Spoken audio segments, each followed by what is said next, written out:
one. Hey, and welcome to the Big Story Podcast. That place that you come to see or listen to talks with amazing creators. I'm Alex Morrissey. I'm Giddy Dufna. I'm Jamie Jones. There you go. And today we have Stephanie Phillips with us. Hey, thanks so much for having me. Yeah, I Feels like a Brady Bunch intro where we're like, Yes. It's that. Yes. It's the Brady Brunch thing as well. I would like that better. Why is there not a restaurant that's open on the weekends called Brady Brunch? I think we should all leave the podcast right now and go do it. Pork chops with applesauce there. You get all the food. Yeah, that you get anything mentioned on the Brady Bunch they serve.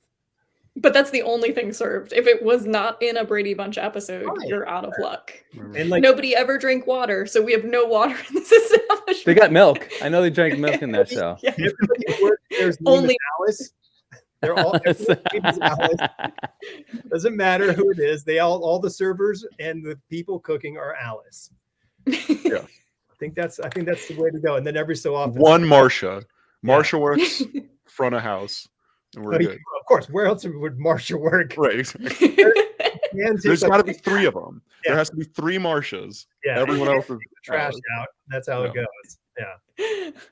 And then Sam come by and drop off the food. I mean, this place is making itself happen.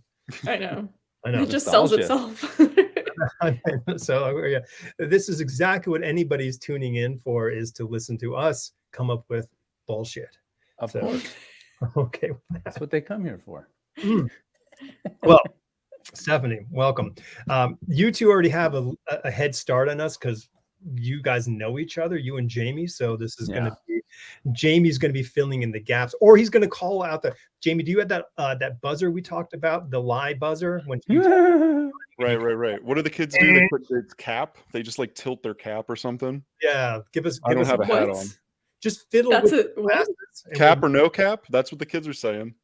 Wait, is that actually derived from people doing something with a hat? I've I have heard no the slang idea. like no cap, but I don't is know. everyone here over 30? That's Yes. I don't know what no cap means. I'm still wondering what you're talking I about. am talking a big We need to game. phone a Gen Z. Phone a Gen Z. I need a helpline. That's funny.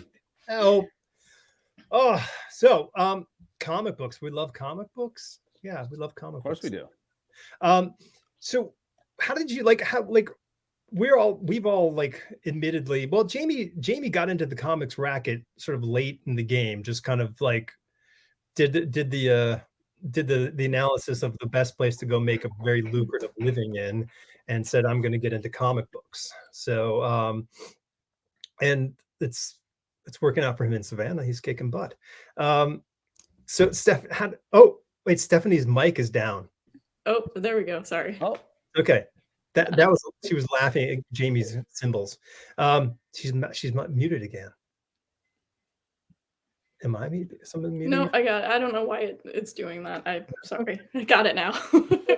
Let me know if it goes again. Yeah. So I was talking to a mutual friend, Nick Filardi, and he was saying that when he first met you, you had like a book out on something. It wasn't comic books at the time. It was hockey that I did with. Oh wait, I have to point the other way to get to Jamie. Yeah. We had a book together. Jamie drew it. Yeah.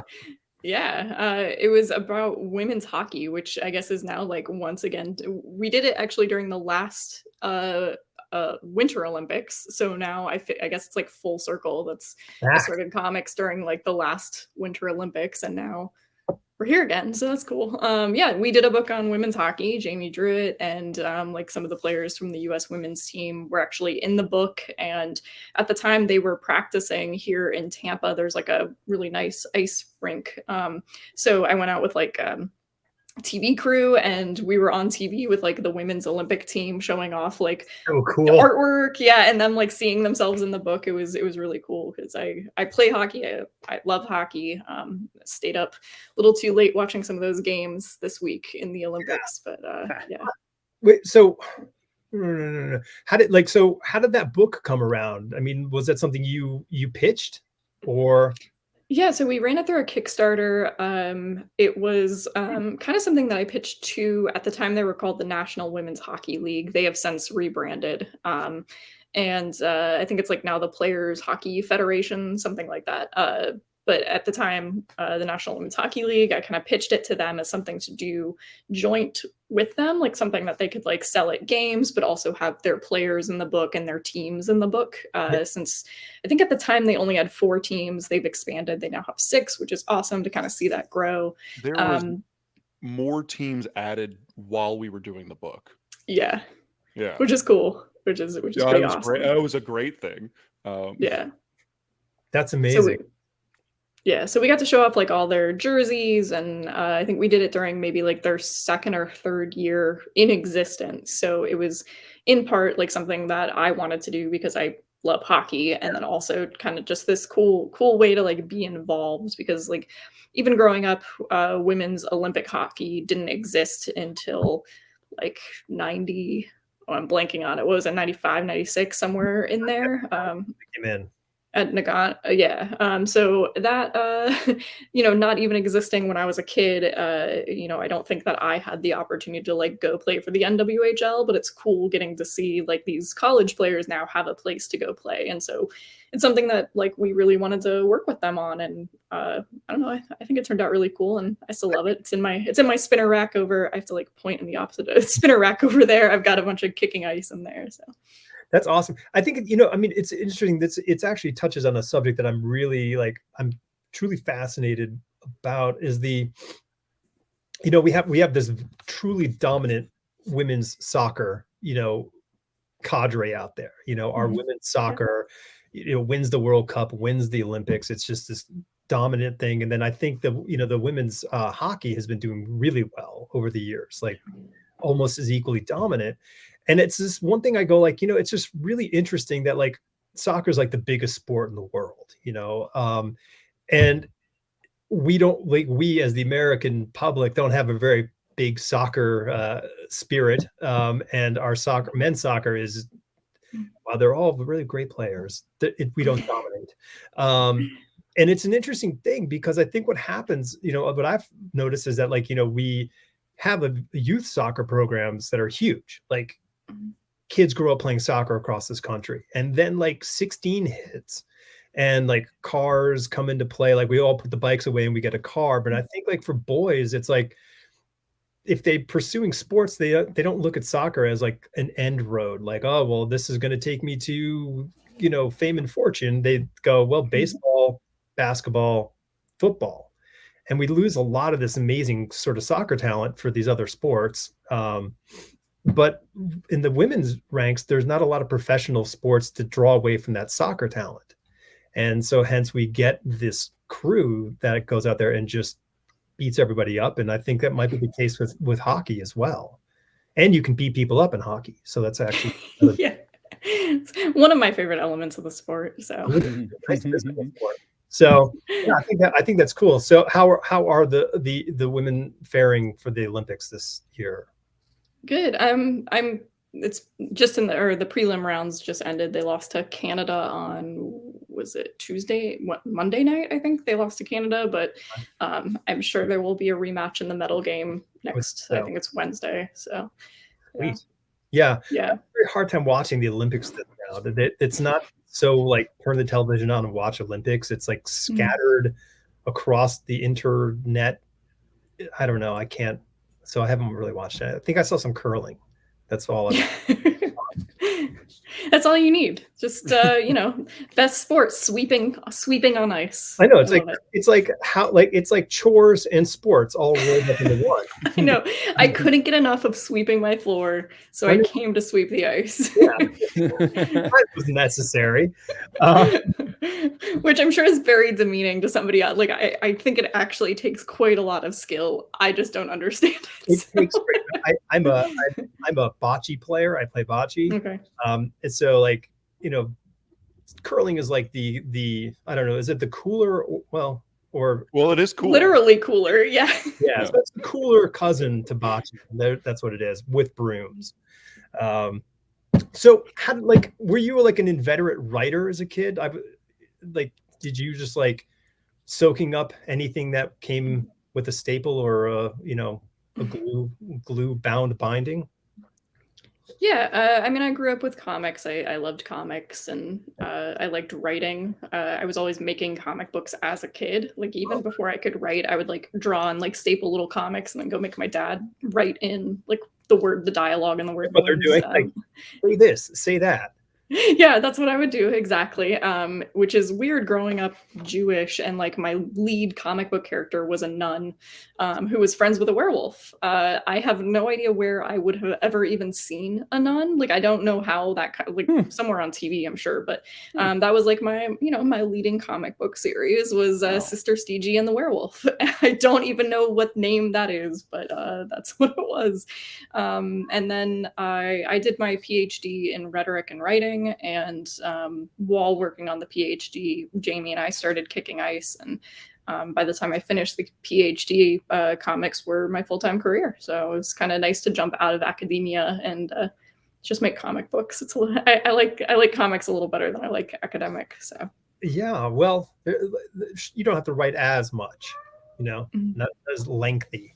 And I guess you don't have to argue it. yeah, I mean, I guess, I mean, Twitter would, yeah, I mean, Twitter would disagree. Twitter wants a justification for everything. Like the amount of questions I get asked about, like, is this a hidden something? It's like, I don't know. Or I think like the Valentine story that came out, people are like, oh, it's a PR stunt. It's like maybe the writer just thought that this was a really funny team up of characters, because it is. It's like, I don't know. I just wanted to do the thing. I wasn't trying to send a message about something. Like, but That was the thing, like in English class, you know, when you sit there and the teacher would be like, so the author meant this when they wrote this, you know, and I would fume, you know, in my little school desk, that like, how do you know that's what they meant, you know? But then again, authors do mean to intend things, you know, that they're not writing down directly. But so, well, I mean, maybe you can come up with some sort of symbol that you can just post on Twitter. People know, oh, she was just having fun with this versus say an agenda or something, because that seems to be what everyone wants. So, but I mean, that's like you said, so you made it a career. I mean, like, so this is a very intentional thing on your end. Like you said, I'm going to go do this. That was, and this was how many years ago for you? I guess maybe about 4 now, almost 4 years ago. Remembering what the years were. I know, it's very weird, but it was around like the start of COVID when I was put on Harley, and it was kind of like I had enough work to stop teaching and stop doing really anything but comics. So it was nice. It was like time to step away. You know, I couldn't like grade papers and meet deadlines for DC, and I was like, all right, well, we know which one of these I'm gonna pick. So that was an easy choice. I guess maybe that's it. You and I actually exchanged some messages over a year ago, and I think there was this whole, you know, you were like, I got school or something like that. I was like, okay, you know, we'll figure it out whenever we figure it out. Well, so what were the books that you were really interested in, like, kind of growing up? Like what was your, like, what caught your attention? Anything Batman. I was just obsessed with Batman as a kid. The animated series is like my childhood, like early 90s. So that common. Yeah, I hear that a lot, especially like millennials too, which is like kind of funny that we all have this weird collective like nostalgia around that show, which is pretty cool. Yeah, I just loved it. And when I found out that there was more Batman content outside of the show, I don't think anything was very deliberate. Like I wasn't going and getting like a full series. I was just like, oh, it has Batman on the cover. I want it. Right. I primarily liked the artwork, and I liked Sabrina the Teenage Witch a lot, which was another one that like I saw the show, and I loved Salem, and like, I don't know, you can probably see I have a little black cat wandering. Yeah, there she is, wandering around. I have, because of that, always loved black cats. So I read a lot of like Sabrina the Teenage Witch and Archie comics. So. Do you like the black cat character from Spider-Man? Yeah, I do. And I loved Catwoman. Actually, oddly, like a book that I learned to read on as a kid was like a Catwoman, like kids book. It wasn't exactly a comic, but it was like a kids learn to read book, and it was all about Catwoman taking in stray cats, and I was like obsessed with it. I was like, you mean there's this character that dresses like a cat and loves cats, and like I love cats, and she's in the Batman universe? Perfect, I'm sold. So, what a takeaway, huh? Like I love how our minds, like as kids, like what are takeaways from things that are sort of presented to us. Like we just kind of grab, oh, that's the thing I want it to be, so that's what it's going to be. Yeah. Exactly. What comic books grabbed you, Jamie? I mean, I didn't start reading comics until I was like 17. Yeah, The Goon. Okay, right. Yeah. Eric Powell's stuff was always the thing that got me. And then when I got into like superhero stuff, it was Legion of Superheroes and Justice Society of America. And that's, which makes a lot of sense with what I do now, right? Because I'm all old golden age guy. And those characters are the best. Well, yeah, they're a blast. I mean, I'm a total Legion. I feel like I'm in a time loop because the cat keeps walking the same path. Like it's like 3 or 4 times, and I'm like, is this like one of those camera things? I know. I think she's mad because she wants out, and I have the office door closed. But she was in here very nicely sleeping, and then she has decided to the minute I got on to cause a problem. So the cat's job, right? So yeah, I mean, now did the Batman movie come into play for you? Were you old enough to see that, or what was that? I did. I think I was a little bit older, just because I don't think I saw those maybe until I was like middle school or early high school, and I loved them. I don't know. I thought it was like wacky fun and a Prince music. Like absolutely, I really really adored those movies. Yeah, it's interesting. Like for me, it was the Batman TV show that was on reruns in the early 70s, so we got to see those these really hyper colored experiences of Batman, which was kind of cool because it made him seem very real. Like this is a real thing. It's not just the comic book or my Mego action figure. It was like this real dude who was biffing and bopping his way through Gotham, and that's so cool. So I mean, you're like of that perfect sweet spot, like with Harley, because she was a creation from the cartoon. I remember when we got like the Batman, my studio partner did all the whatever the card artwork for the toys. Okay. So he'd be just constantly like, hey, here's Scuba Batman I'm drawing today, or whatever the thing he was doing. That's really cool. Yeah, but so as a result, we would end up we got anything Batman from DC sent into the studio. And remember when like Harley appeared, and on the cartoon, that was like it was interesting. It was immediate. Like that character was an immediate lock. Like, well, yeah, this makes complete sense. Although there is a character called Harley Quinn already, wasn't there? It was I'm not sure. The Joker's daughter. I think her name was Harley Quinn. She was a part of the Teen Titans back in the day. So sorry. Oh, that's cool. Yeah. No, I think now it's her 30th anniversary this year that she appeared on that show, which is makes me feel old, but also really cool that I'm writing Harley during her 30th anniversary. So yeah. Pretty neat. Yeah, I mean, there's, I guess there's 2 characters that kind of came out around the same time that have just, Harley and Deadpool, that have just sort of like, they're part of the zeitgeist. Like these 2 characters are not like new. I don't think people really think of her as the cartoon character anymore. They think that her is just a character. Yeah, which is awesome that she's been able to span so much different media, and like all of it is like consumed by that fan base, which is really neat. Do you think like it's curious because like she also came into but there's a gap, but like I wonder if the sort of the growth of cosplay has a lot to do with her sort of the sort of the widespread embracement of her. Because it's interesting. She might be one of the most cosplayed characters out there. And she's not some sort of old school character. She's a new kind of fun character. So wonder if that's a, oh, it's super curious to me how these characters butt in. The baboon. Have you seen any baboon cosplay, Jamie? No. That'd be so. I gotta That make would that be happen bananas. for you. I don't know if I would. My brain would break. I know. I would think. Um, I mean, I'm thinking about that, like, because, like, I mean, God, I gotta ask somebody who's had a character. I don't think the design is as good. Like Harley Quinn's design, I think one of the reasons it works so well is that design, that original design, is perfect.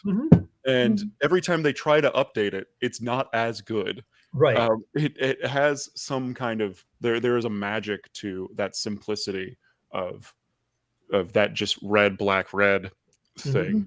That checker. Yeah. Yeah. Although I really like Riley's design. The new stuff, I mean, this is a personal taste thing. Riley's the best artist at DC right now, and I have specifically told this to you, Stephanie. But yeah, that is the best looking comic that DC puts out.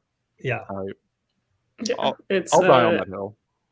Yeah, the stuff you get from Riley too, it's like, I mean, just one of those things where, like, style wise, which again I love, but even if you just look at page layouts, he's doing something that's so unique that, like, at least, like, what, 4 or 5 times an issue you get a page where you're like, there's no other page in comics that exists like this page. Like, you know, not a 9-panel grid. Like, it's just so unique. And it's just like, sometimes I get a page back and I'm like, how does your brain conceptualize this? Like, it's just so cool. And it's really, really exciting to work with somebody like that on a character like Harley, because she's inventive and, like, in a cool way. Like, there was a script I just wrote over the weekend for her where I knew, like, the back half of the script I didn't like. And I was like, it's because she was solving the problem by going from, like, A to B. And Harley doesn't solve a problem by going in a straight line. And I was like, all right, I have to, like, scrap the back half of this script and figure out, like, Harley would solve this problem by going, like, A, and, like, maybe we're gonna go to Z, and then, like, there's an F in here, and then, like, oh, there's B. Like, like kind of all over. And then that's part of the fun of her, like, using her environment and all the things that make her Harley and solving this problem in a way that only Harley would ever solve the problem, because it would be so unexpected. And I think Riley's art just, like, really helps, like, energize those scenes and her personality. That's interesting. So, I mean, you know, in writing, I mean, one of my favorite parts about writing is the characters sort of taking control of what your story is. So you're sitting there and you're like, okay, here's the scenario, here's the steps, here's what I want to get done. But then the characters are like, cool, thanks for the tips, we're going to take it from here. And they kind of go off and do their thing, and you're like, oh, okay. Like, so, like, I mean, because you write a variety of types of comics. So, but I mean, how do you, like, and the thing is they're not your creations. I mean, Harley is Harley, and, you know, Wonder Woman is Wonder Woman, and other characters. So how do you get your mind space into that? Like, is it you dialing into that, you know, 10-year-old version of yourself, like digging the cartoon and just kind of feeling that, or what? Yeah, I mean, I think it's a blend of, like, first, like, there is a foundation to Harley that I want to be loyal to. Like, you know, she isn't mine. I'm, like, kind of renting her and, like, getting to spend my time with her and, like, give things to the character that didn't exist before, while still being loyal to what came before me and all these different iterations of her. Nice. And so for me, one thing that was really important and something that I love is, like, there are things that I can add to this character that, like, no one else could. And that's what makes it, like, my Harley. And, you know, going through 9 years to get, like, a master's and PhD is something that, like, all right, so Harley went through, you know, getting a PhD and doing her dissertation. And, like, there are things in there that, like, I've fleshed out, like, what her dissertation was about and how that actually lends to who her character is. Like, there's a story coming up where she talks a lot about her dissertation topic and personality disorders and masking and these things that are true to her, but also you get to make these, like, kind of jokes about that only Harley could really make. And I think that's really fun. And the other thing I just love doing is, like, playing with her vernacular. So, like, getting to a point where like when you're in a PhD program, I think you're learning like a new language. Like there's a way of talking that like you have to immerse yourself in the language of your field essentially. And so like the first day of PhD classes, you're just like, what are people even saying? Like, I don't know these names, the terminology, because a lot of it is like made up for each field. And it's like, it's wild.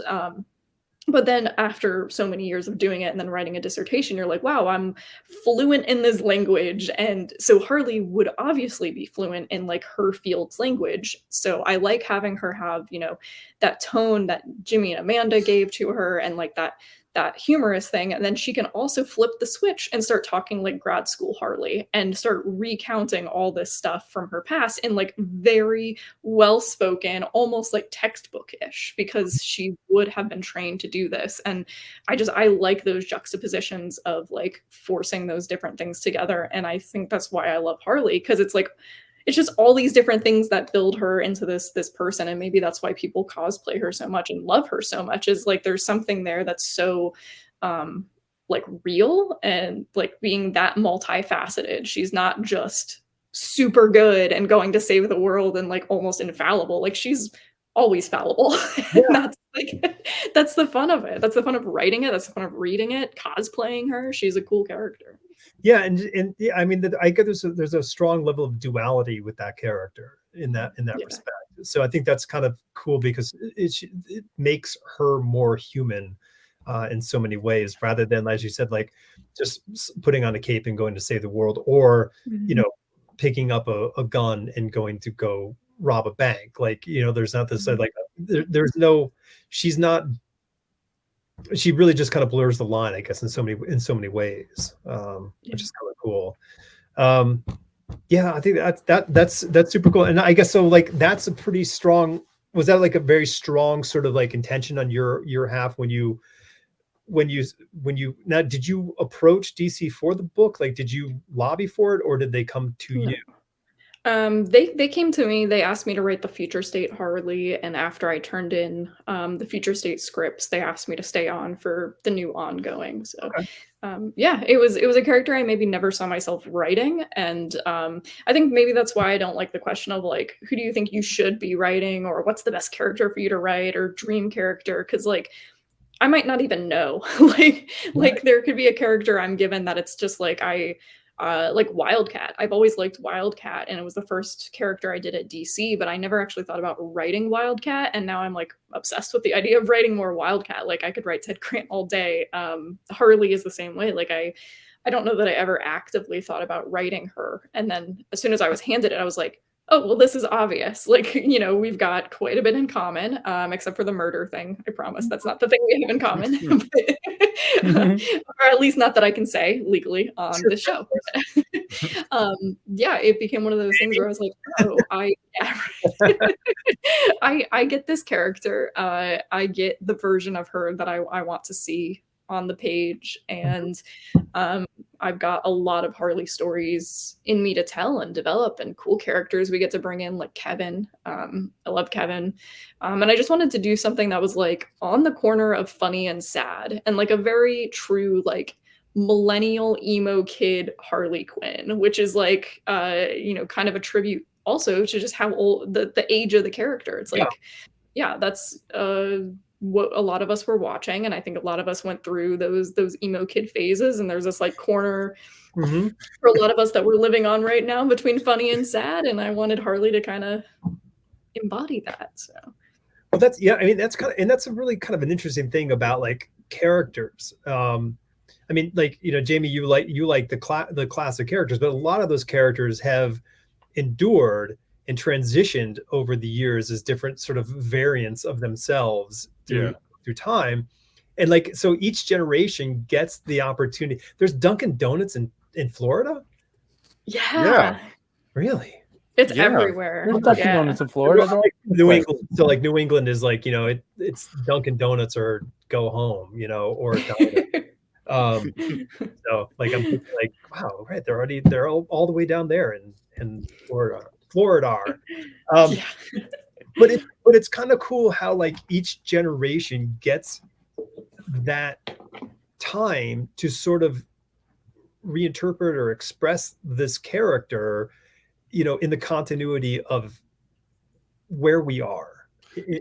Something also cool, just that because Stephanie is my friend and she calls me on things. Because I like old characters and because I am kind of steeped in old things, she will call me and be like, "Hey, is this out of character for Ted to say this?" Or she'll be like, Yeah. "Hey, Alan Scott is coming in. I'm writing something and like Alan's there and Jay is there. Is that how these guys interact with each other traditionally?" And so Stephanie's does her homework and at least is not just Winging a person who's like coming through and rewriting characters. Sure. You are very steeped in kind of comic book traditional comic book stuff. Yeah. Or I mean, I try to be, but at the same time, like, it's good. that's like the best part about, you know, having friends like Jamie that you can go to and be like, there's definitely gaps in my reading history. You know, I think it's hard to be like, I've read everything, though I know those people exist and they all have Twitter accounts and they will all find you. But I do my best. And I like, my new favorite one is like, you know, you get asked a lot, like, do you even read comics? It's like, no, I'm illiterate and this is offensive. I'm doing my best. But the best part about, you know, being able to go and talk to Jamie is like, now you have multiple brains to help fill in the gaps of like, man, I am missing this era of something from JSA and I know Jamie knows it. Like I have no doubt in my mind that there's going to be like a file memory in there that you can just like pull up and let me know, like, go read this issue number. And it's fun. Like I feel like that's another cool part of the job is just like reading almost as many comics as I'm writing, maybe more. There's so many, I mean, and that's so true. There are so many people out there who are like really like savant knowledge, you know, level of knowledge of characters and subjects for things. I mean, it's like, you know, you're writing a novel, like you can't be expected to be an expert on all the subject of your novel, but there are people out there who would be more than happy to tell you every idiosyncratic fact about things that you know, like, I mean, even if you weren't the hockey fan and not an expert of hockey that you are, you could have found, you know, a good dozen of people who would have given you every detail you needed to know to make that legit. I had never watched hockey when I started drawing. Yeah. The book. Really? Yeah. That's scandalous. It was. Well, it was. But well, you did okay. You watch hockey now? Yeah. All right. Nice. I started watching hockey when I started doing the book. Yeah. I love it. I think hockey might be one of the best sports live. Like when going to a hockey match is like, it is so fast, so exciting. It is, you know, I made sure like when we lived in New York City, I took my wife and like, you have to go see like a live Rangers game. Like, cause it's not, cause you know, you put it on TV and she's like, what's going on? Like, what are you looking at? What are you watching? And you're like, oh, wait, are you pro or con that little the yellow disc that they used to put around the puck on Fox back like in the day? Yeah, you know, I don't really care either way. Like I didn't realize how much like growing up playing hockey means like I can follow all that stuff really easily. And then I tried to get another friend into hockey and he was just like, I can't watch hockey, I can't follow the puck. And I was like, oh, okay. Like, you know, if you're not at the rink and constantly on the ice and like following the puck and like that's your job as a hockey player, then I guess maybe I didn't realize how difficult this was to watch. So, so I don't know. I don't care either way. I thought it was a really good thing to put in there for that, you know, that idea of like, if you don't know what's happening, it's at least you can at least follow the thing that they're all skating around frantically trying to control, you know. So there's got to be metaphor in there somewhere, right? You know, slippery surface, teetering on these little sharp little objects, you know, wielding sticks, chasing after a very small, hard object. I mean, there's got to be something. We'll work on it. It's just life. Yeah, I mean, it's a metaphor for life, but we got to be very specific about it.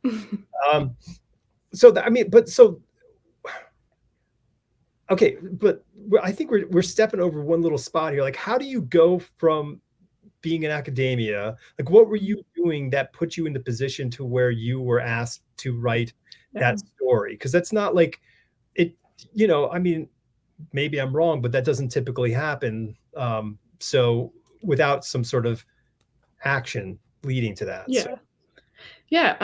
I mean, I honestly just thought I was gonna be like a tenured professor. Like that was kind of the track I was on. But a lot of the work I was doing in academia was I don't know, it's very academic, like steeped in, that language. It's not accessible to the public. And that kind of sucks when you do all this research and work and you put something out that you feel very passionately about. And like, you can see that it's got like 3 views and 2 of them are my mom. And like, she's not, reading it because she understands, like she's just being supportive. Like she doesn't know what I'm talking about. And that's not because she's not smart, but it's just because when you are in this one little tiny area, it's like, it's kind of incestuous. Like you are talking to like the one other person that specializes in this one other thing. And so I was like, well, if I'm going to do this, I still need to be like creative. I like making things. I love comics. I was kind of like around comics a lot. Like I was going to a lot of conventions at the time just as something to kind of do that wasn't work in school. And I don't know, it got in my head. I was like, well, why don't I make a comic book? And just like for fun, I saved up like a lot of money to just make 1 issue of this like horror story idea I had in my mind. And not really knowing what would happen with it. And then it got published by Black Mask. We made 4 issues. Yeah, I think 4 issues with Artist Man House. And then what was that? what was that? The story Devil Within. Okay, cool. And at the same time, Jamie and I were also working on Kicking Ice. And those 2 things led to some books that I did with Aftershock. And yeah, I mean, I feel like it just kind of kept snowballing, like from Aftershock to the book I did at Dark Horse, Butcher of Paris. And Butcher of Paris was the one that I had some like DC editors started contacting me after that.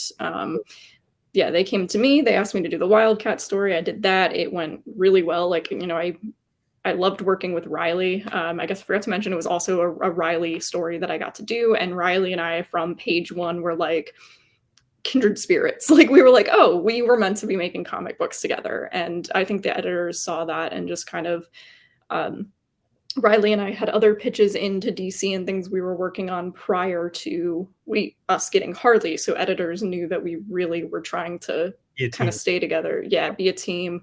I'm really glad that they kind of looked for that opportunity for us. And it was funny. I knew they were going to ask Riley, but it wasn't for me to go tell Riley. And I didn't know when they were going to tell him. And like 24 hours before they called Riley, he was messaging me some like sketches he did of Harley. And he was like, I would love to do a Harley book. And I was like, I hope you get to do one, pal. Like, and then like the next day he was like, did you know? And I was like, yeah, but like, it wasn't my place to step in for the editors and say something to you. So I was really excited because I knew he wanted to do Harley and it's a good fit. Stephanie is also being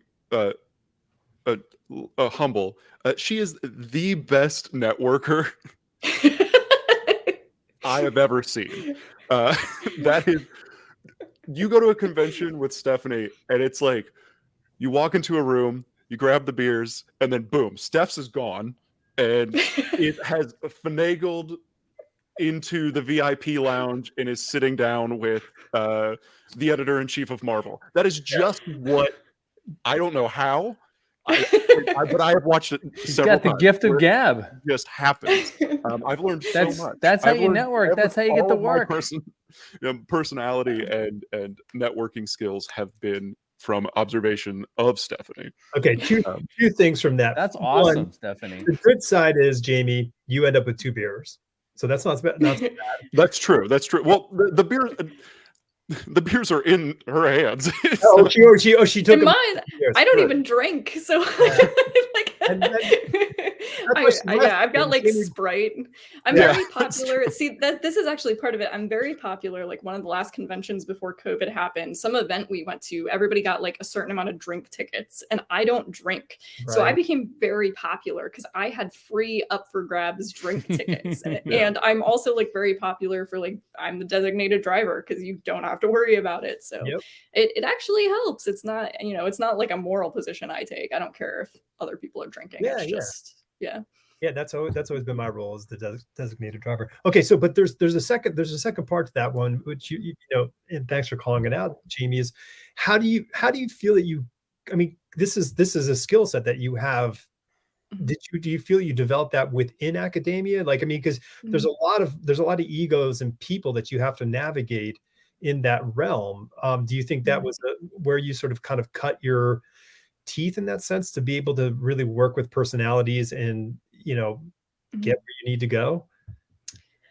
Maybe a little bit. I mean, I think part of it too is like I was a teacher for almost 9 years, and you know, you've had every person imaginable in my classroom working with me in my office. Like that's and you know, you can't be the teacher that's just like sometimes just saying exactly what you want to say. Like, I mean, I get pretty close to that. I'm a pretty honest person, and like my job is to help enhance communication tools, and like, you know, we'll do what's necessary. But yeah, I mean, just I think learning the first time I was in a classroom, I was 21 years old.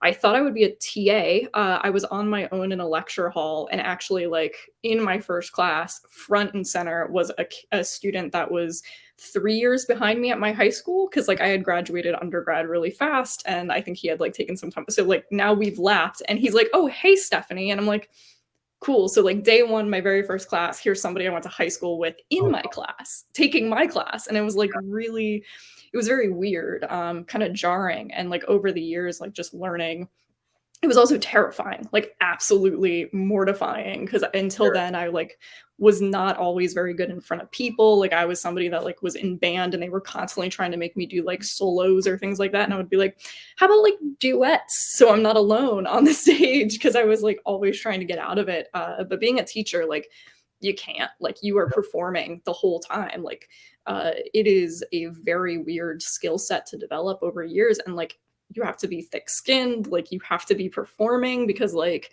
you've got what, like 4 back-to-back classes of teenagers that do not want to be there. So like it's the toughest audience you could ever have. So it's like, oh, people on Twitter think they're mean. Like try an 18-year-old that's being forced to take like a freshman comp class by somebody that looks like they are younger than them. So that's great. Like yeah. So I think that helped a lot, just like learning to interact with all different people, and just being like I'm for a hermit, I'm also very social, like, or I can be. So it's tiring, but yeah, it's like kind of a necessity, like rather than, because I mean, you could remain a hermit even in public. You could just be like a wallflower and just kind of get through. Okay, I'll go to convention and I'll follow Jamie around, and you know, and and I'll be interactive with him, but I'm just going to kind of chill out otherwise. But like it's a thing that you can utilize to actually, like, you know, enhance your experience, and leave him in the dust. I've got a couple people that I'm just like, I'm gonna stay friends with them to ride their coattails. But so like the best, I keep saying this, the best band name is the drummer from the Foo Fighters, Taylor Hawkins. His band is called Taylor Hawkins and the Coattail Riders, which is like, that's awesome. It's the best name for a band, like a side project band. You're like, yeah, I'm in a famous band, and this is what I do for my fun, you know. How did you two meet? I mean, if you worked on a project, I mean, was this sort of, you know, did you do a sort of an artist lineup and, you know, pick Jamie because he's the tallest, or what was it? I don't know, Jamie lived in Tampa. Yeah, we knew each other before that. That's yeah. Comic shops. And you're the acting.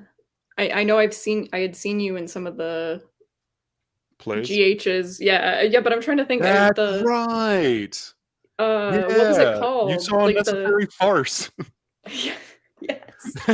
Right. Yeah. Yeah, we were introduced through like mutual friends when Jamie was doing a lot with this. What was the stage's name? Like there was the group's name. Hat Trick. Oh, was that it? Okay. It was either Hat Trick or Job Site. Job Site. Yeah. Job Site. Okay, because the other one was a hockey reference. She would have remembered that. Yeah, that's true. Yeah, it was Job Site Theater. Yep. Yeah.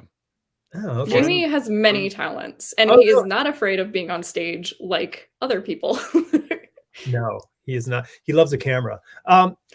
And the camera loves him. No, but but it's interesting. You had mentioned earlier about like the language in academia and how you know, you've been sort of like teasing out that concept within the writing with Harley is that like, you know, and I was thinking about like, you know, with Jamie, I mean, like in the theater world, I mean, like there's so much like inside language in that world, you know, in the realm of acting and theater. And I think that's really, I mean, it's that way with almost every single, you know, industry. There's all this sort of terminology that you're sort of inundated with, and you go, "Ugh," like, so I think it's kind of cool when you can take that and then apply that into the actual like art that you're crafting, because it changes it from being, I don't know, it lends credibility to it to one degree or another. Like the Yeah. Devil Wears Prada, you know, like that kind of stuff. Like she was putting in the language of whatever was happening, you know, in that world into the paper, onto the paper. Steph also did photography, right? Yeah, Yeah. I did. So has a background in image making and Yeah. the communication on how to frame something. The scripts are always great, and the page flow actually works. I have a hard time working with other with writers because like I'll look at it and it's like sometimes I'm just fixing little insignificant details that it's like, well, that character can't be on the left because the character that you have positioned on the right is speaking first. Just like little talking, blocking things that Steph always has written in the scripts are very, it works. The scripts are very easy to draw, and you can probably, and this is why Riley is able to just to like do some bonkers thing, because you've done enough work kind of in the writing part where your brain doesn't have to focus on fixing things. I've never had to fix your script. Good. Well, Thank you. How do you think I mean, where did that skill set, do you think, come into play? How did you get that? Because that's, I mean, that's not an easy thing, because often, you know, when someone's writing, you know, they're either focused on the dialogue, or they're focused on describing the entirety of the, you know, of the panels within there, and not focus on the storytelling aspect. They're just like, they want the details. Like, hey, I want to make sure that there's this in here and that in there, and that becomes sort of distracting to the overall pace. Yeah, I mean, I think it's two things. Like Jamie mentioned, I actually went to school on an art scholarship for photography. So I was initially intending like to just be in art school, and like I learned a lot from those classes and from doing photography and working with still images or doing like series of images, like framing and like all that stuff that Jamie was mentioning. I think really came from that, and it was something that I was super invested in. Like I wanted to be an artist. I wanted to be a professional photographer. And also from like my background in technical writing. So I have along with my master's degree, I did a graduate program in technical writing. And I have a lot of degrees. I'm not saying they're super like useful, but I've got like a lot of paper with my name on them. Yeah. It's really just like arrested development. I didn't know what to do, so I stayed in school. And yeah, I taught a lot of technical writing. My dissertation dealt a lot with technical communication, and I mean, I think that's one of the biggest skills. Like, sometimes I think no two scripts are the same. So like the way I write for Riley is not the way I write for anyone else. Like Riley's scripts are very specific and they are for Riley. Other artists, like I'm working with an artist right now where I know he knows a little bit of English, but it is not his first language. And he's putting a lot of my script through a translating program.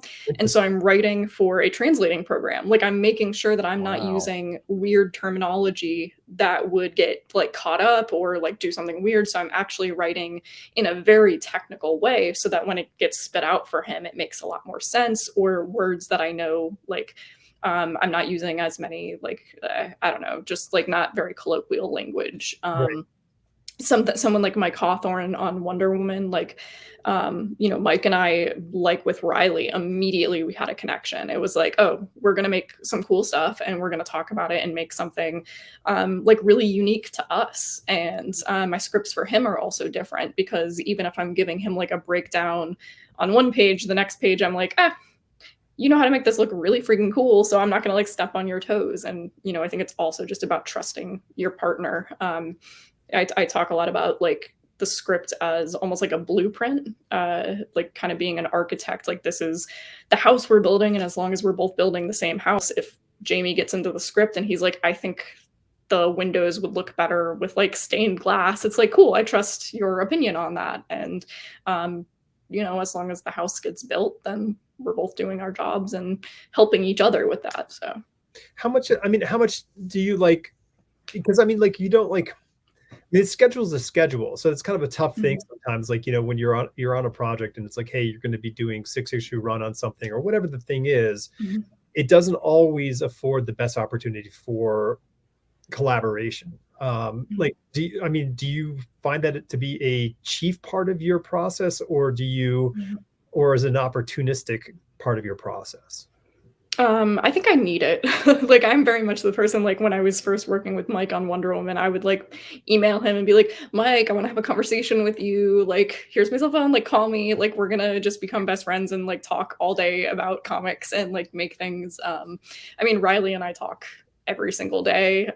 Like, it's, and again, that's a little different given that, you know, I think we've done so many issues together now, and, you know, even before Harley, we had worked together, but it's something that I prefer. I think everything is stronger that way, and I'm very much the person that will go to my collaborator and be like, I don't think this scene is working. Like, can you read the script and like tell me why I'm messing this up? Like, you know, I'm not precious. I want that input. There are some really cool elements of Wonder Woman that, you know, came from Mike. Like, these are his ideas of like seeding cool things for the reader throughout all the issues, and like, that's him. Like, that's not me being prescriptive. Like, that's him contributing, and like, we are both telling this story. It's our story. And I love that. Like, I really love the collaboration and the partnership. And I don't know, like, maybe that's the social element where like I sit in a room all day. So when I get to talk to somebody and like jam and be creative with them, like that's really cool. I love that. Like, that's when things get really fun, I think, when you're feeding off of each other and kind of enhancing things that way. Yeah. Oh, for sure. What's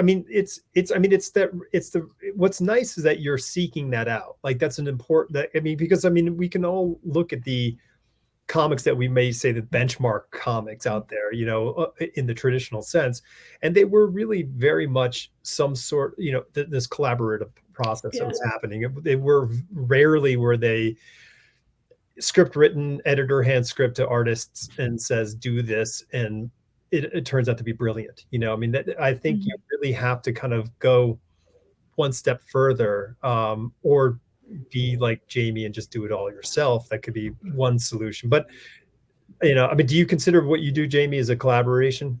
Do you have conversations with artist Jamie and say, artist Jamie, what do we do here? I'm not being facetious. I'm actually no, light. Michelle Fife asked a question on Twitter a couple of like a month ago. And he was like, does anyone actually write in Marvel style anymore for themselves? He was asking just like guys who make comics for themselves. That's how I end up writing. I'll write like a paragraph or two of what the book is, and then I'll go and just start thumbnailing it out. Right. And so that's just, and I end up writing dialogue because I saw Jack Kirby pages where he was just like writing dialogue down, and that Stan would go in and fix and make actually sound good. Right.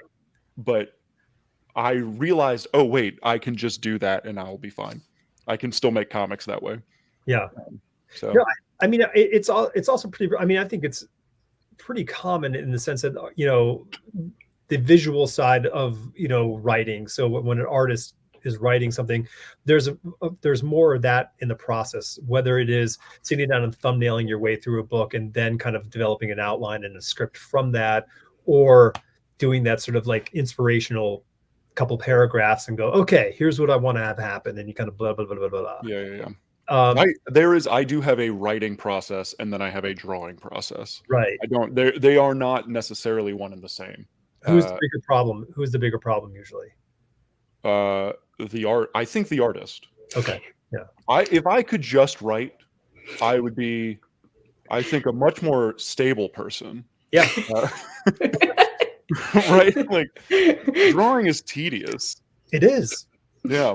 It's terribly tedious. I mean, I mean, there's an interesting challenge, you know, in the drawing process. You know, there's this sort of like, because it is an immediate reaction to what you do. Like you look at it and you can say, oh, that's an improvement or not an improvement, you know, or the opposite. And so you can kind of like really kind of like fight yourself in, you know, in that process. Writing is a little bit different in that respect, because you really don't know just by staring at it, you know, in one take, if it is better or worse. I mean, some sentences are dreadful and some dialogue is horrible or stilted, but the point being is that you don't really know it until you kind of see the thing in the entirety, because it's kind of a whole thing. So, well, tell artist Jamie to freaking buck up, and, you know. Artist Jamie is the one dragging his feet on this next baboon book. That's really, writer Jamie's done. And waiting for pages to be waiting for pages to let her. Like, man, I gotta see if the script fits now. Come on, I gotta get busy. Have you? I mean, Stephanie, have you written in? I mean, anything remotely close to the Marvel style in your years? Yeah, I mean, I think the closest I get is probably for Riley. Like that script looks nothing like anything. Like I'm not giving him panel breakdowns. I'm really giving him like a little bit per page, and I'll usually put some dialogue under, which, you know, then I go back and break into panels for the letterer. But yeah, I usually give him something really loose, because again, if I was prescriptive to Riley, like we would not get half of those pages, like more than half of the pages that he's doing. I know in issue 1, there's a page where it's Batman fighting people in a carnival, and the entire page layout is shaped like Batman. Like if I had just said, here's what we want, like a 6-panel page, like you would not have that page. So I love writing that way for him, and I think it's like a really cool process there. And, you know, I'd say that my scripts for Mike are probably back and forth between that style and panel breakdowns or a more traditional layout. So. I mean, it is interesting that, I mean, and I guess, I mean, it kind of works that way all the way through the process. Like, I mean, the more you work with an artist as a writer, the more you can anticipate what the communication and the shortcuts would be visually. And then that would work, you know, like, say traditionally with the penciler and an inker, like eventually that penciler is going to be drawing less if they have a good working order with that inker, because that inker is going to be able to know, oh, this is how you want this rendered, or that, you know, I mean, the terrified penciler is filling in all the blacks, you know, the relaxed penciler is just putting a really loose X there and saying, okay, you'll figure, you know, you'll know where to go. And that's kind of cool. And that's great that you develop that sort of that communication with your artists in that sense. But it's also a benefit and a luxury of a longer relationship, you know, like, absolutely. You have to be a little more, you know, I guess, as you said, prescriptive, you know, with your, with the new startup, with a relationship. So that's kind of cool. Do you get any lead time with any of the books? Like, I know that some project books people get like, hey, you're going to get 3 or 4 months to kind of put something together versus go.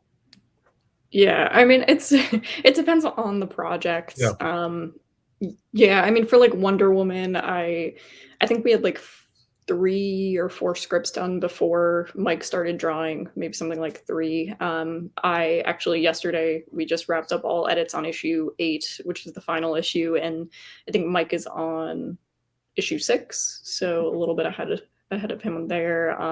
Riley, I'm usually about a month ahead of Riley, since we are just like continuously doing that. It's like a little less, but, you know, we're always talking, so we're like always planning out. I mean, 6 months ahead, like, you know, I know what happens in issue 24 and issue 12 just came out. So, I mean, that's the only part that like kind of sucks, is like, you know, you write something where you're like, oh, I can't wait for people to see this thing. And then issue 12 comes out and you're like, oh, for me, that's old news. Like, like I'm on 24. So it's a really weird thing to have that happen, or like knowing how something is going to pay off from, like, I think something that we started seeding in like issue, I want to say 10, that pays off in like 14 or something. It's like, oh crap, like, you know, I hate knowing all the spoilers. Like I've spoiled it for myself. If you wait long enough, you'll forget, and then you get to be Right, surprised. exactly. Just write enough scripts and I won't remember anymore. Right. Which one was it? I was talking with Russell Nolte, and the guy is a prodigious writer, to say the least, in his output. 5,000 words a day. Just saying that's what he's writing. Ridiculous. But he, you know, he's putting out books that he's like, oh, I wrote these like 2 years ago, like because he's so far ahead of his own publishing schedule. And I go, you know, and I know that even when I'm doing draft revisions, you know, on my books, I go, whoa, like I'm reading them, like you read it and you go like, oh, I don't even remember writing this. Like that's like the best feeling in the world when you're reading something and you're like, oh, that was actually pretty, like you read it almost like from the outside point of view where you're like, oh, that actually was fun to read. Yeah, I am in this situation now with the next Baboon book. I was planning on launching a Kickstarter last year at this time. Right. And now I'm finally going through and prepping up and doing final like coloring passes on like a 94-page book, and I'm rereading it for the first time. I'm like, this is whoa, I actually did something cool. Like this works. Which is crazy, which is great. Like I put out two books before this one comes out, and I'm currently writing the next stuff while I'm so having lead time is weird. Does the time machine help, Jamie, to keep it? It does. Time machines help. Okay. Tapping into the Speed Force also helps. Okay, wow. Yeah. You're gaining powers. This is either exciting or unsettling. I'm not sure which yet. Yeah. I don't sleep anymore. You don't have to sleep anymore. You could just move. That's right. I can just go into that elven meditation state and totally. I'm good. And walk on snow. I mean, you've got all the powers. Right. You're gaining them all at a rapid pace. Soon we're gonna have to assemble all the other creators in the universe to destroy Jamie as he's gained too much power. But then we'll just replace him from another Jamie in the multiverse. We'll just go get a different one. If only, man, that's from a different story. Earth. That's a good story for me. Earth 14's Jamie. He's great. He's an accountant. He's we love him. He's an accountant. Solid individual. So what? I mean, what does your scripting process work like? What does that look like for you, Stephanie?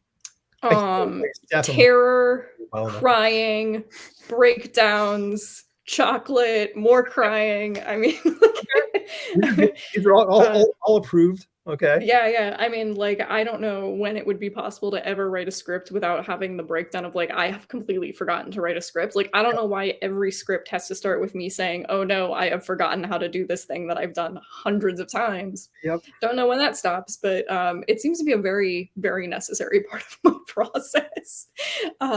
So I guess I start from there, and then I wake up and say, oh yeah, I kind of remember this. And well, does that tie into your self-described stage fright? I mean, is that the kind of like, are you like, because every time you have to sit and write that script, that's you getting up on stage and saying, okay, well, here's the thing that I am going to share with you. Is that the kind of like, right. Yeah. I mean, I think one of the problems, so like the longer I do it, almost the longer it takes me to write a script. And it seems very like backwards that the longer I've been writing, the longer it now takes to do it. But I think it's because now I've just learned so many different options that I have on the table. And like, that's really my job, is to make choices. Like this book could start at one of 30 different places, probably more. And maybe in another multiverse, I started it somewhere else. But like you have all those options, and my job is to choose the best option, like to make choices. And for somebody that is paralyzed by choices, that's like a horrible thing to know that you have all of these amazing choices and like I have to pick one and like stick with it and make it flow and work. And so I think that's like the hardest part for me, is like sticking with the choice that I'm making, and really starting, being like, okay, like a thing that I'm writing right now, like I have most of it outlined, I know the story, but I keep going back and forth on like these choices I have for the opening, like which one is the coolest. And even then when I pick the version, it's like, now what are we going to open it with? Like those kinds of things, and kind of getting into it. So like, let's just say like issue 13's coming up, whatever the number is. Like, what is it like? What's your lead? Like, what's your sort of duration? I mean, are you writing a script in 1 month's worth of time? Are you doing it in 2 weeks worth of time, or is it, you know, you results may vary? I write about 2 scripts a week. Okay. So I write 1 to 2 scripts a week. Sometimes those vary in length. Like sometimes I'm writing like one 8-page story and then a regular 22-page story. Sometimes I'm doing a lot of outlines in a script, but usually I have like probably 2 scripts worth of work that I'm doing every week. Yeah, I would like to get it to like 1 script a week is pretty cool, but I'm comfortable with my like 2 script a week thing. So yeah. That's good. So, and then, so I mean, do you flesh out with an outline? Do you flesh out sort of like, or do you just kind of like sort of brain dump it and just kind of like give yourself a bunch of ideas and then sort of meld them together into something? How do you, Yeah, I mean, I like outlines. They help me, you know, not all editors like want an outline, but really it's something I do for myself. And I'm very I like tactile. I like to write things. I make grids. I thought I had some here, but I often make grids to like keep track of everything, and just make them on like big sheets of paper. And like I really like putting pen to paper. It helps a lot for me. So yeah, I write a lot of stuff. There are like some books I'm working on where like it is really helpful to have like an editor that's super engaged like that, and we'll go over outlines together. And then some of them it's also almost freeing to like not do that with an editor sometimes, because then it's also like, okay, there's a lot of trust to like just let me go do my thing, and then, you know, the outline I can kind of correct with myself as I'm going through, but it's kind of just like a little goalpost. Like these are the things I know have to go in the issue, so I can see if I've packed too much in the issue, or maybe I need to put something else in the issue. Or like sometimes with the grids too, I'll see like, oh crap, like, you know, Kevin has this story arc we're doing and we haven't really come back to Kevin in this issue to like see how that's resolving, so I can make sure I haven't missed things. so you kind of have a handwritten, you know, lack of a better term, a spreadsheet that you've handwritten out with characters, subjects, whatever plot lines, and then you kind of can break them down into different issues or subdivide that even further and say, okay, here's what's happening, and you can find like, oh, I'm putting a lot of junk over here, maybe I should try to spread this out. Right. That's pretty cool. And how detailed are your outlines? Like, are you like A1, you know, A2, 2A, you know, 1, you know, like how far? Right. I mean, I think I actually used to do like page by page breakdowns. I do not do that anymore. Just because I was finding like once I got into a scene, I would really need to change it or needed more room. So really what I do is more like almost like a bulleted list of the major beats. Like, like these are the things I know I need to cover in this issue. And just making sure I have that all out before I go actually write the thing, so that like I don't miss something, or you know, if I know where the book needs to end or the issue needs to end, just make sure that like I'm getting to the right spot. And sometimes I start there, like I know what the cliffhanger is going to be, and I kind of work backwards. Because sometimes you can, like, you have to, it's almost like choreography at that point, like where you have to kind of dance your way to that last sort of moment. And it's funny, like you were talking about the things, like I remember when I was doing covers in the 90s, like my process for doing a cover was I would sit down and I would write a list of what I'd learned as a term in design years later is mandatory.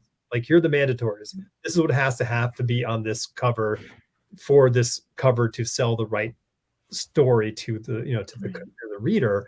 You know, so you'd have to have the logo, you'd have to have, like, all these things, because you have to accommodate them. You can't just be like, I made this amazing drawing. And you're like, well, where are we going to put the masthead? Where are we going to put like the you know, the issue number? Like, you have to kind of put all those things together, because all those little details, whatever they are part of the story. So yeah, that's kind of interesting. Like, you know, having that sort of bullet point of like, these are the things that need to happen. Do you do that, Jamie? Do you make your list of things? Like, and how, both of you, how many issues are you writing, outlining? Does that make sense? Like, so like, are you writing in like 4-issue chunks, 3-issue chunks, 1-issue chunk, like whatever the thing is? Steph? I'm usually writing, like I'll do the outline and then write the issue, outline issue. Like it's kind of part of my process of writing the issue. There's only one that I'm doing something different with right now, and that's because I'm doing something that I've never done before, and I'm really building like lore and mythology for something that is like not usually my shtick. Like I'm very much like I do a lot of historical fiction because I really like grounded things. Like I think that like there's so much crazy stuff that's happened in reality, and I really like telling these very personal stories, like, you know, telling a story about the detective in Butcher of Paris who is trying to be a father during Nazi occupied Paris, and now there's a serial like telling his story feels very personal. But I'm doing something really different right now where I'm building a lot of lore and mythology for like a kind of world that didn't exist before I came and gave it existence, which again is really not normal for me. And so to kind of help with that, I am outlining like almost all of it up front. I'm kind of writing like I guess a little bit of like a Bible for this universe and how things work in it. And actually, we're announcing it tomorrow, so I'm excited for that. But it is one of the only ones I've ever written that differently because it's so different for me. So just making sure, like, you know, if I set a rule for how something works, I want to make sure that I'm carrying that through and not forgetting it. And that's somewhere in writing because I don't know. I'm sure that I would forget my own things. Like, who made that up? That's so dumb. Oh, that was me. I made that up. Why did I do that? But just to be clear, this will be weeks and weeks and weeks ago when people actually see or hear. Okay. Yes. So by then they will know. Weeks or a month or two ago. So yeah. So the time machine. Jamie says it'll all work out. I just have to trust him. That's right. Yeah. Yeah. He showed me some sort of chart. I agreed. That's all. Yeah. Yeah, it's a real Jeremy Blair-me thing. Yeah. Jeremy Blair, yes. That's awesome. I write one-shots for everything. So I don't have like arcs planned. Okay. But I do, so I guess technically like a one-shot for the baboon is, this next one is 94 pages, right? So that's what, 5 issues of regular comics? Right. So that is, so I'm writing it all in one foul swoop, kind of just large chunks of things. But that being said, I know what I want to do for the 10th volume. And I continuously write the next, like I'm always thinking at least 2 or 3 volumes ahead. Just kind of in either stories or like ideas. One of the books that I want to do is, I wanted to do a horror comic, but I also wanted to do a little boy robot comic. So I was writing them separately and then thought, what if I just combined those 2 things? So I took 2 stories and put them together because I was like, little boy robot horror comic in the baboon world. Yeah, that works. And I figured out a way to do it. And so now that's what I'm doing. It's just like, I'll have ideas, I'll kind of put them out in the world, and then eventually they'll combine, and I will have one book that actually has more than just one boring subplot. It has a couple different mashings of genres and more unique stories. Yeah. That's cool. That happened to me on a design thing. I was working, I was doing design work for Ralph Lauren fragrances at the time, and we were developing some men's fragrances, and they had me working on 2 different brands, going on making these things. I mean, the iterations were insane, like hundreds of different bottle designs and directions, and then they kind of just stopped both projects. So like we can't figure what we're going to do here. They were getting no sort of like feedback from Polo saying that this is what we like. And then like they said, they came back, okay, we're combining it into one project. I'm like, oh, okay. So I had to take the 2 things and smash them together and then start over again. And that ended up becoming Polo Red. So like that was the end result of like whatever, is on the shelves now, was from these 2 very, these quite disparate project designs, and then something new came into play. That is, yeah. So, but I get it. Yeah. So, but I can't wait to read the little boy robot horror story. Yeah, and that book keeps it's plotted, it's ready to go. I can actually just sit down and start drawing it, but I'm working on but the artist next thing. Jamie is keeping you holding Yeah, you back. artist Jamie's really the problem. The artist Jamie's really dragging his feet on that one. Artist Jamie's dragging his feet on a lot of things. We have to have a sit down talk with artist Jamie. I need to go to the multiverse and get a couple more of me. That's what I need. A few more artist Jamies to do some more work for writer Jamie. I think would probably be helpful. Yeah. Well, I'm sure you'll gain that power soon enough too, and making our job to stop you that much harder.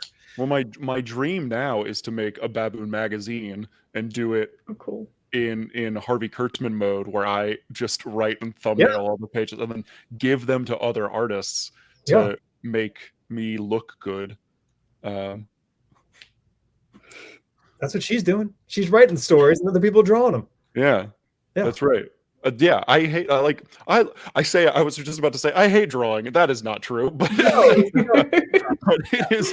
it is definitely the more time consuming part of my life. It doesn't come quickly, No. And if you have half a soul in what you're doing, you're just going to keep fighting yourself to make it better. So it's not like you were saying, Stephanie, like how your process hasn't become quicker for writing the scripts. It's become longer because you're seeing so many more things. And every time you come to this thing, you're like, okay, what do I do? And so that sort of standing at that crossroads of 1,000 options becomes really, really hard. Yeah, I'm getting slower too. I'm drawing slower. It's taking me longer to do stuff. And I mean, age does, Alex? Does age make you slower? It does. Yeah, I'm slow as shit. It's tough. I mean, but I think the crazy thing about process is I think as you become more sort of sensitive to certain things and you develop sort of a new technique for something, that sort of adds more time into it rather than just sitting down with a piece of paper and a pencil and drawing it out. And then, okay, there, I'm done there. Then ink it up and you're good to go. There's a whole new level. I mean, you got to go back to that giant block of lead, I know, I still got it. Cave paint. That is my tool of choice. Yeah. Big hunk of lead. Big hunk of, why is that not the name of your publishing imprint? Big hunk of lead? I don't know. Hunk of lead press. I think that would be, yeah. That along with our Brady brunch place. I think we got some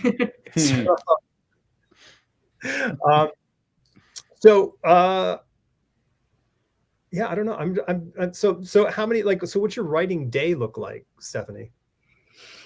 I mean, it's all different. It depends on what I need to work on. Usually just I start every day kind of making a list of here's what has to get done today. And kind of go from there. Sometimes it's scripts and sometimes it's outlines, sometimes it's both. Yeah, just whatever needs to get done, and I try to do it. I mean, are you up at 6 and writing at 8 and what's your Yeah, I'm not a morning person though. I usually go to the gym around 8 every morning, either 8 or 9, and then come back and kind of start my day after that. Yeah, I mean, I usually work into the night too. I try to take one day a week that I'm not doing work. How successful that is up in the air. How successful that's been, but finish the script over the weekend, so that means that it wasn't Saturday or Sunday. I get that. No, I did most of the work on it on Sunday, but I mean, the other thing is I think a lot of times I put the pressure on myself of if I'm not literally writing, then I'm not working. But a lot of the times, some days it's I have to do a lot of research or plotting. And that day took me hours to come up with, like I said, with the Harley script, there was something in there that I was I knew it wasn't working. And it was because I went too strictly from point A to B and it just didn't feel like Harley. It didn't feel like Harley was solving the problem. So I had scrapped it and I went back and I was rewriting that section of the script, but it took kind of stepping away from it for a couple of days and then coming back to it. And like, you know, that's just kind of how it happened. Like, just like Sunday, I was like, oh, I know what the solution is. Like, I now know. But, you know, it took a couple of days of like beating my head against a wall, like, you know, come on, brain, think of things, like, we can do it, like, have a thought, please. And yeah, that eventually will come.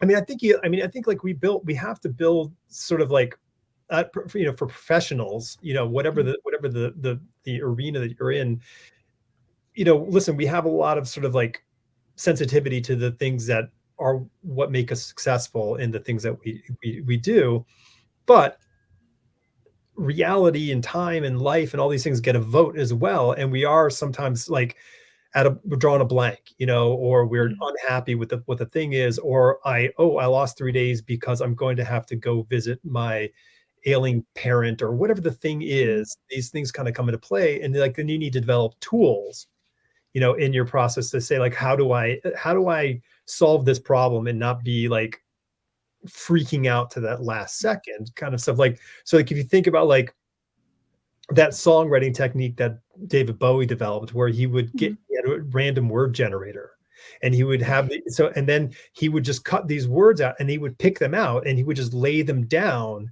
and then he would start writing to connect these words together. And like, it's a very, very, like, you think like, oh, that's not going to work, but it works because the brain, you know, does its connective tissue stuff and says, okay, well, I can make a narrative out of gobbledygook. And I think that's kind of, so like, it's kind of important, you know, on the professional level to kind of create those sort of little, you know, techniques that you can kind of at least fall back on. You know, like light boxing shit. Yeah. You know, anything. So I don't know. It's tough. So what projects? So, I mean, this is what is going to be like, I don't know, April-ish when people see this. So yeah. So like, what kind of like, what projects do you have coming up and things that people can look out for in the world? Yeah. I mean, I guess continuing Harley, of course. You know, that's we'll have a lot of Harley announcements this year as well.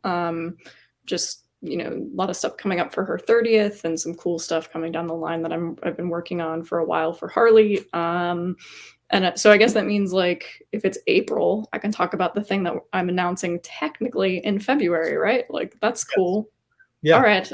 Yeah. So then the project, yeah, it's like time travel. It's really cool. I get to like fast forward to April as if this announcement has already been made. That's pretty neat. Yeah. So thank you for providing the sound effects. I'm doing a creator-owned book with Boom, and it's called Grim. It is about Grim Reapers, and one Grim Reaper in particular. Her name is Jessica. She is the only Grim Reaper that doesn't have any memory of how she died. So it's kind of like her own murder mystery. She's trying to solve her own murder mystery while there's something a little bit more like nefarious going on in the afterlife. So you get to meet like a lot of these Reapers. And yeah, I've been building like our own like mythology for how the afterlife functions. Cool. And yeah, it's going to be, again, I think, unlike anything that I've really worked on up to this point. So I'm really excited about that. We Only Kill Each Other is continuing to come out through Comixology.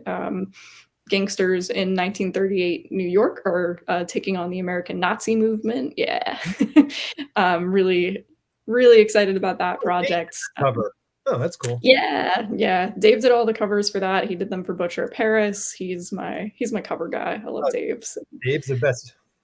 Yeah, he's great. Yeah, so I think, you know, those are the things that I think I can talk about. There's some stuff DC has already announced that I'm doing some stuff with Dark Crisis, the big summer event, which I think is going to be really cool. Doing some stuff for the big Deathstroke kind of Talia al Ghul and Ra's al Ghul event that's happening, nice. Kind of leading up to Dark Crisis. So kind of getting involved in a lot of those DC events that are coming up that I'm really excited about. I'm super pumped that my buddy Howard is doing the Deathstroke book right now. Yeah, I've seen some of this. Yeah, I've seen some of that. It looks amazing. I've read some of the scripts for that. It's a really cool event. Yeah. Oh, and of course, Wonder Woman is continuing to come out as well with Mike Hawthorne and Adriano De Benedetto. Oh, awesome. Yeah. Really, really excited about that. I just finished going over lettering for issue 5. And, Mike continues to be incredible. So if nothing else, people should go look at Mike's beautiful artwork. Oh yeah, no, I mean, his artwork is phenomenal and the stories are great. So well done. Thank you. Jamie, what do you got going on? Comics. The baboon. Tales of Monkeys Fighting Robots. The webcomic that I do with Monkeys Fighting Robots. We're finally getting back to. We're ending it. We're finally getting back to it. We both kind of took a year off when I moved, and Matt was doing stuff. So I have 18 pages left to draw, and hopefully that will come out soon. We're going to do a collected, like, big 100-page collection of that, and that's going to be fun. And then I guess April, right? Baboon, the second big Baboon book with the 94-page book. If it's not out by then, I'm going to be mad at myself. Okay. So that will be mad at you. Yeah. More Baboon stuff. I've got a bunch of stuff. I think after that book, I'm going to be doing another. The third hardcover is, you'll like this. It's called The Church of Sickles, and it is my kind of like Noel Sickles, Milton Caniff, Alex Toth kind of stuff. So I'm gonna be playing around with form and page stuff like that. Oh, dude. He loses his senses. That's the thing. He goes and he's losing his senses during the comic. So it's like, how can I break down pages, sight, and just hearing and all of that stuff. So there's going to be pages where there's just like letters on a page. Are you going to pull? You're going to pull a burn? You're going to get a sweet. Oh yeah. Yes, we are doing that issue. Of nice. Get a sweet page rate for putting nothing on the page. I love it. Right. So and you wrote it too. So I mean, double dipping. Love it. Yeah. Smart. Yeah, exactly. Smart. And then I don't have to color like a lot of the pages. Oh, so white colors itself. It's beautiful. Right. Exactly. It's all you're thinking, man. There, Jamie. I'm a thinking man. Yeah, I'm comics is a hard game. Let's make it a little easier. So Stephanie, your Grim Reaper story, on a scale of 1 to 10 on the emo scale.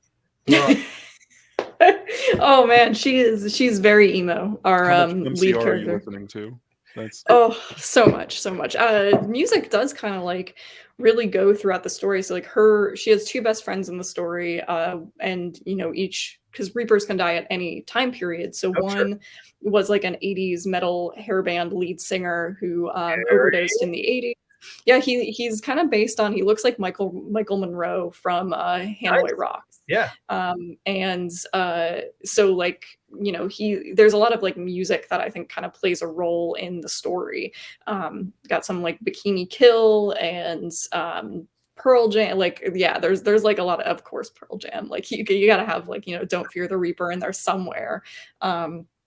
Yeah, so I think music kind of goes throughout a lot of it. Her other best friend is from like kind of French Bohemia, like Moulin Rouge era, and so those are kind of her little pack in the afterlife. But yeah, there are Reapers from all over, and it's just one of those cool things that like I'm excited to explore the world, because I mean, you're talking, I'm thinking like, oh, like how would that manifest in South America? How would that manifest in the Philippines? Like I mean, that's some really cool stuff. I love that. Yeah, and we try to touch on too, like, while a lot of the way the afterlife works and the lore of the afterlife is very inventive on our parts, we're still taking from all over like already pre-existing mythologies and kind of building that from those. So there are times where you see kind of how different cultures approach death, and that was something I wanted to do. Like, there's part of a scene that takes place at a Day of the Dead festival,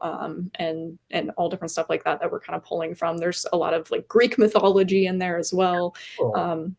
Yeah, so I think it'll be really cool, and it's something that like I'm interested in like death culture and how different cultures view that, and I love the idea that the protagonist is technically dead. So Right. I think people will really love her. She's yeah, she's definitely moody. You're right. I guess she's kind of emo. Her name is Jessica Harrow, and yeah, I think people are gonna love her. There's quite a few like weird twists and turns about like who she is, how she died. Like there's all these mysteries kind of surrounding that as we're kind of building out that mythology, we hope readers have fun solving. I love that. That's cool. My wife and I hiked the West Highland Way in Scotland, and we Oh, came down cool. this hill in the middle of nowhere. Like, and there was like a phone booth, Mhm. like on a road, and like Okay. an old hut or something, or with a closed up something, and then Mhm. like the path continued across the road, and there was a sign, but someone had spray painted "Cheer up, emo kid," right? Like in the middle of Yes. nowhere on this Mhm. thing. Like that's been like an ongoing like statement between the two of us, which That's is awesome. that's Yeah, there was a song when I was in like I think like ninth grade called "Cheer Up, Emo Kid," that's and definitely where it came from. Yeah. yeah, we were always singing that at each other. It was like a kind of like a ska song called "Cheer Up, Emo Kid." It was pretty funny. But yeah, Big, we were always in the saying that to each other. I'm telling you, that song was big in the Highlands of Scotland. Big in the Highlands of Scotland. Yeah, Awesome. Lots of emo kids in the Highlands of Scotland. literally with black kilts on and pissed off. I Yeah, love it. Actually, if that's a thing, like I might need to move to Scotland. Like we should I all. feel like that's where I fit. That's where I belong. Gary, let us see what you're doing, Gary, because I've been digging watching those colors come together. I'm working on page 1 of issue 3 here. And me and digging you. Gary Oh. likes to draw during the show. Cool. I like the color more than Yeah, I'm draw. enjoying the sort of the purple blue combo as you're building out the background. Yeah, we Cool. got the monster and we got the evil guys, and we There's always got got Victor Vetica here, Vic. and then we have kill them. This monster has the orb, and Victor's like, "What the fuck am I supposed to do?" Get killed. That's what he's supposed to do, is get killed. So we'll have to find out in page 2, 3, and 4 what happens. You got to write page 2 and 3 and 4 now. Well, I started working on page 2. Yep. Where the hell is it? It was I started working on that today. There you go. That's this page. Cool. Yeah. Nice. We could look forward to that hitting. Well, listen, people are watching this April. This might all be done. Yes. Ooh. Yes. It'll be all be done next week. It's bullshit. Nice. Yeah. Total That's liar. not going to happen. I'm like Jamie. I'm slow. Yeah. Artist Gary is slowing everything up. All right. Well, let's wrap this up. Stephanie, anything? Oh, wait. One final thing. Jamie, one question that you have to Stephanie that you've never asked her before. Oh, damn. I don't know. I know. What I would don't we know. not ask? Like, I don't think that there's anything there that we would be like, oh, I guess I'll not ask Jamie this. Yeah. When you share hotel rooms with people, things tend to, like, your relationships with people change. Line blurs. Yeah. What? I don't know. What's the question? Yeah, I've like never Jamie's asked? like my best friend. I don't know that. Oh, that's sweet. My favorite. I'll leave with an anecdote. My favorite Okay. Stephanie thing. Uh-oh. It was a few months ago. I think I had moved. I was been in Savannah for maybe a couple of months at the time, and I got a text at 6 o'clock in the morning, and it was just like Batman emergency. So Batman signal in a text. Yeah, it was just like Batman emergency, and then then the next text comes up. It's like, "Can I call you?" And I was like, "Yeah." And I was half asleep, laying on my couch, listening to Stephanie try to figure out this very weird problem of how does Batman solve this problem when I've already established this thing, and how do we do this? And it was a bomb a Batman bomb thing. So you Yeah. can't throw it on the ducks. There's children eating ice cream. That whole kind of situation. And I'm sitting there. It's very early in the morning. I'm half asleep. Like maybe there's a bomb over here. I don't know. we were just trying to figure out how. I'm the unofficial Batman editor. So Yeah. Beautiful. Yep. I love it. That was my favorite text I've ever gotten from Steph was Batman Emergency. Batman Emergency. That's Yeah. great. That's Yeah. definitely one way. I'm very like vocal in writing, and so sometimes I just need like the sounding board, and it's really nice to have people like Jamie that not only like have that vast knowledge, but also like really creative. So like Yeah. I've tried approaching the situation, I've tried solving the problem, and I can't find the solution. So luckily, like there's got to be somebody like Jamie with some kind of more intelligence than me to figure this out, because I've written myself into like a logical dilemma. So we have to find a way out of it. Oh. Damn logic. I Beautiful. know. I love it. All right. That's who I call for dating advice. So that's where we're at. The kind of relationship we have. We have bigger fish to fry than Bigger fish to fry. comics. Stephanie, thank you so much for joining us today. Thank you. Thank you. Jamie, of course, thank you for pitching in. You are always welcome here. Catch Stephanie online. Steph Smash. Stephanie Comics. You're everywhere. Nice. Thanks a lot. All right. Cool. Thank you all so much. All right. Cheers.